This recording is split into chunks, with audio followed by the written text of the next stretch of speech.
I've been attached with the feeling of them waking up with you by my side. Talaga namang itong ating Donnie at Belle sa bawat update nga patungkol sa kanila ay talagang pinag-uusapan. Lalong-lalo na nga ang mga behind the scene na nasa Korea nga sila. Narito nga guys sinasabing video dito.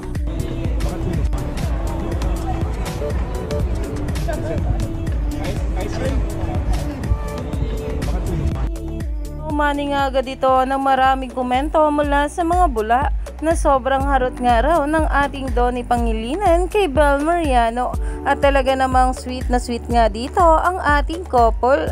Kaya naman talagang masasabi mo kung ano nga talaga ang tunay nilang relasyon na talaga namang pinag-uusapan na at umaani na ng maraming komento. Alam naman natin na sobrang low-key lang talaga ng relasyon ngayon ng ating Donnie at Belle. Pero sa bawat galawan nga nila ay kitang-kita nga kung ano ang meron sa kanila. Kaya naman stay tuned lang tayo for more updates sa ating Donnie at Belle sa mga susunod pa na ayuda.